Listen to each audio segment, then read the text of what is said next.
Assalamualaikum warahmatullahi wabarakatuh. Nama aku Fiskaudia Rama, aku absen 36. Di sini aku akan meresensi film, yaitu film Miracle in Cell Number 7.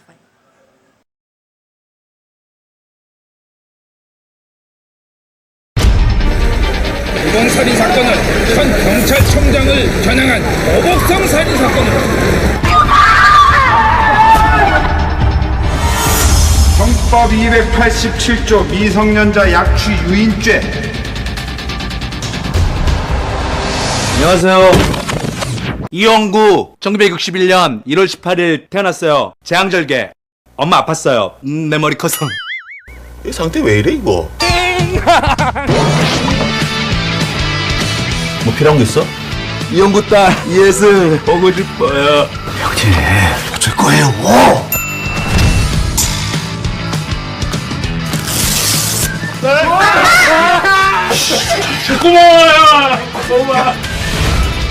여기는 학교예요, 학교. 학교 아니야 감옥. 다 나쁜 사람들. 형님 이거 아닙니다. 이러다가 걸리면은 암묵지 특사 보고 다 날라간다니까. 와, 예쁘다.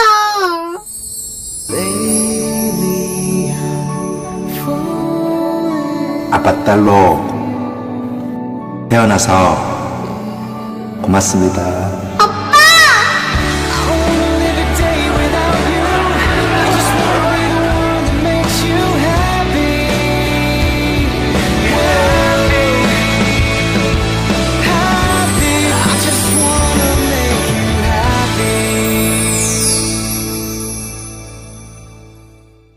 Film ini rilis pada tanggal 23 Januari 2013, di mana rumah produksinya ini yaitu Next Entertainment World. Dan direkturnya ini atau sutradaranya yaitu Lee Wang Kyung. Dia juga menjadi penulis skenario bersama dua yang lainnya, yaitu Kim Won Sung dan Kim Yong Suk. Diproduseri oleh Lee Min Suk dan sinematografinya itu Kang Seung Ki. Nah, durasi film ini tuh 127 menit dengan genre drama, komedi, dan keluarga. Film ini memiliki 3 tokoh utama. Yang pertama itu adalah Ryo Seung Ryong, dia itu berperan sebagai Yonggu. Yang kedua ini Kal So Won, dia berperan sebagai Yesung. Yang ketiga ini Park Shin Hye, dia sebagai Yesung dewasa. Film ini menceritakan tentang seorang ayah yang bernama Yonggu. Dia memiliki keterbelakangan mental. Tetapi dia hanya tinggal berdua, yaitu bersama Yesung, anak perempuannya. Dia berumur 6 tahun. Mereka tuh saling menyayangi. Setiap harinya itu Yonggu dan anaknya ini pasti ke toko tas Sailor Moon itu, karena Yesung ini sangat ingin memiliki tas itu, sehingga Yonggu akan menepati janjinya untuk bisa memiliki tas itu. Tetapi tepat sehari sebelum si Yonggu ini membelikan tasnya, ternyata ada anak dari komisaris polisi yang sudah membelinya. Nah, akhirnya Yonggu ini ingin mengambil tas itu kembali, dan dia memohon kepada komisaris polisi itu untuk bisa ngasih tasnya ke Yesung ini. Tetapi akhirnya usahanya tuh sia-sia. Nah, setelah itu pada saat Yonggu lagi istirahat dari kerjanya, ternyata anak dari komisaris polisi ini nyamperin Yonggu, dan dia bilang kalau dia tahu di mana tempat toko tas Sailor Moon itu dijual. Nah, akhirnya Yonggu itu mengikuti. Tapi ternyata pada saat di perjalanan anak dari komisaris polisi ini tergelincir karena jalan yang licin. Akhirnya kepala belakangnya itu bocor dan dia tidak terselamatkan. Akhirnya Yonggu yang melihat itu ingin memberikan pertolongan pertama, tetapi pada saat ingin memberikan pertolongan pertama, ada seseorang wanita yang melihat itu, dan akhirnya Yonggu ini tiba-tiba dilaporkan ke polisi. Di lain tempat, Yesung ingin di lain tempat atau di rumahnya, di rumah Yesung dan Yonggu, Yesung ini ingin pergi ke sekolah tuh, tetapi kok dia menunggu ayahnya itu tidak pulang-pulang gitu kan. Padahal di tempat yang sama itu sedang terjadi reka ulang kejadian di tempat kejadian itu. Banyak kerumunan yang menonton itu, termasuk si Yesung ini.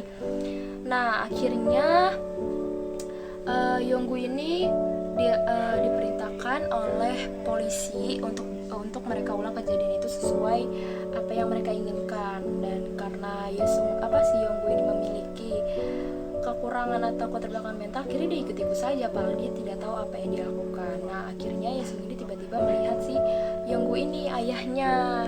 Nah akhirnya dia berteriak memanggil ayahnya, tetapi Yonggu ini akhirnya juga melihat Yesung. Akhirnya dia ingin nyamperin Yesung, tetapi sudah ditarik ke mobil polisi.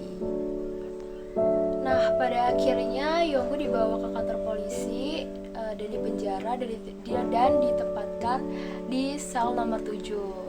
Nah kalau Yesung dia ternyata dipindahkan ke panti asuhan. Nah di sel nomor 7 itu ternyata penghuni di sana awalnya juga ikut menyiksa si Yonggu ini karena melihat dan membaca riwayat kasus yang telah dilakukan oleh Yonggu ini.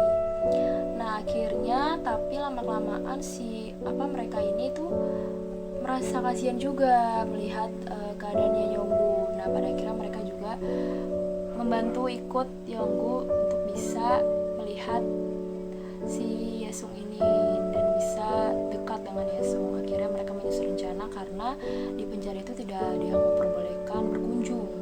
Akhirnya mereka menyusun rencana, pada akhirnya juga mereka berhasil bisa mempertemukan Yonggu dan Yesung ini. Yonggu sangat senang sekali, dia sangat bahagia sekali bisa bertemu dengan Yesung ini. Tapi lama-kelamaan ternyata kepala sipil polisi di sana tahu kalau di situ ada anak kecil. Awalnya marah memang, tetapi dia juga merasa kalau Yonggu ini membutuhkan sosok seorang anaknya gitu, yaitu Yesu. Karena dia juga kepala sipil polisi ini juga dia merasa pernah kehilangan anaknya juga gitu, pernah merasakan gimana rasanya terpisah dengan anaknya. Akhirnya dia membantu Yonggu juga. Nah akhirnya si Yesung ini diberi kesempatan untuk sementara waktu tinggal di sel nomor 7 itu. Dan mulailah di situ hal-hal yang lucu, kocak, dimulai dengan penghuni di nomor sel 7 itu yang membuat tingkah mereka yang konyol.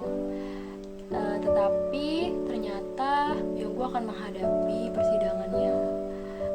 Karena si Yonggu ini memiliki keterbelakangan mental, dia tidak tahu apa-apa. Dia juga sebenarnya di penjara bingung kenapa dia bisa di sana. Tapi akhirnya teman-teman di sel nomor 7 itu, penghuni di situ membantu Yonggu untuk bisa menjawab pertanyaan-pertanyaan pada persidangan nanti dan akhirnya terbebas dari kasus itu. Namun ternyata pada persidangan si Yonggu ini malah mengaku telah melakukan dan membenarkan melakukan pembunuhan dan kekerasan itu. Karena sebelum persidangan itu ternyata dia bertemu dengan komisaris polisi, ayah dari anak yang sudah meninggal itu. Dan komisaris polisi ini bilang kepada Yonggu kalau dia tidak ngaku, dia akan membahayakan anaknya, yaitu si Yesung itu. Akhirnya karena mungkin dia sangat sayang terhadap Yesung, karena dia nggak mau kehilangan Yesung, akhirnya ya Yonggu mengaku dan dia akhirnya dijatuhkan hukuman mati. Beberapa tahun kemudian Yesung bertumbuh dewasa. Dia mengajukan banding ke pengadilan. Walaupun ayahnya telah tiada, tapi dia bersikeras untuk bisa membersihkan nama ayahnya dan terbebas dari kasus itu. Di akhir cerita, akhirnya dia berhasil membersihkan nama ayahnya dan terbebas dari kasus itu. Oke, aku akan membahas kelebihan dan kekurangan film ini. Untuk kelebihannya, film ini sangat bagus, apalagi untuk orang tua dan apalagi untuk anak-anak, karena ini bisa memberi pelajaran gitu untuk anak-anak untuk bisa menghargai orang tua dan menghargainya. Dan film dari cerita ini tuh bisa menghanyutkan penonton juga dan ikut ke dalam cerita dari film ini, dan bisa menyebabkan para penonton itu menangis karena film ini tuh sangat-sangat sedih dan mengharukan. karena ini film yang kilas balik atau flashback, jadi ada beberapa bagian dari film ini yang mungkin kurang dimengerti. Menurut aku ini filmnya sangat direkomendasikan sekali bagi para orang tua, anak-anak. Sebenarnya sih ini juga bisa untuk semua kalangan karena film ini sangat-sangat bagus. Apalagi cerita ini juga terselipkan komedi yang membuat cerita ini tuh semakin seru dan bisa dinikmati oleh semua kalangan juga. Pokoknya film ini sangat direkomendasikan sekali untuk kalian tonton. Mungkin di luar sana juga pasti sudah banyak yang tahu tentang film ini. Aku akan membandingkan film ini dengan film Inseparable Bros atau nama lain film ini yaitu My Special Brother. Film ini dirilis pada tanggal 1 Mei 2019. Nah, di sini genrenya itu komedi family dengan durasi 1 jam 54 menit. Nah, sutradaranya ini ada Yuk Sang Hyo dan diproduseri oleh Moon Yang Chan, Lee Eun, Sim Jae Myung, Ha Jung Wan. Penulis naskahnya Yuk Sang Hyo, Lee So Ah, dan Nah Yeon. Sinematografinya itu Sung Sing Taek dengan produksinya Next Entertainment World. Di sini juga ada tiga tokoh utama. Yang pertama itu ada Shin Ha Kyun, dia itu berperan sebagai Seha. Yang kedua ada Lee Kwang So, dia berperan sebagai Donggu, dan Esong berperan sebagai Min Yoon. Di sini bercerita ada dua orang pria yang bernama Seha dan Donggu. Mereka tuh tidak mempunyai ketertarikan darah, tapi dia sudah bersaudara. Mereka tuh sudah bersaudara sejak 20 tahun terakhir. Seha ini memiliki sifat pintar, tetapi dia memiliki cacat fisik, dan begitu juga dengan Donggu.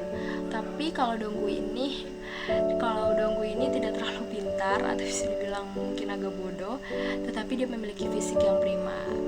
Nah, mereka berdua ini bertemu dengan Min Yoon karena dia ini adalah satu-satu orang yang menurut mereka memperlakukan mereka itu yang tidak buruk gitu atau tidak berprasangka buruk.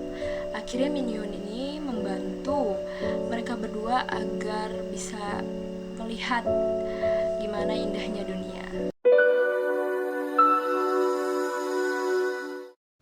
음료 뭘로 주문하시겠어요? 아메리카노 2잔, 오렌지 주스 한 잔이요. 사이즈는 가장 큰 걸로 주시고요. 드시고 가실 건가요? 여기서 먹다가 남으면 가지고 가겠습니다. 어디 다니고 그러려면 최소한 지 의자는 가지고 다녀야지. 나처럼. 학생은 수행평가용이니까 시간당 5,000원씩. 봉사 20시간에 10만 원. 총 13만 원. 13만 원. 자, 다음 사람. 다음. 제가 봉사 시간 좀 챙겨줄 수 있는데. 너무 안 뜨겁게, 동구야. 안 뜨겁게. 형아 수영 가자. 형아 내가 휠체어 안 밀면 아무데도 못 가지. 그래 임마. 한 바퀴도. 약속. 포장. 복수. 복사. 복사. 우리 한 몸이라며. 동구 오빠 너무 이용해 먹는 거 아니에요? 뒤질래 마장특한 동구 바보 아니다. 누구든 우리 무시하면 진짜 무시무시하게 대해주는 거야.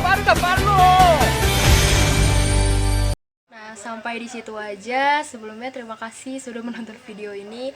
Maaf kalau misalkan ada salah-salah kata. Wassalamualaikum warahmatullahi wabarakatuh. Dadah.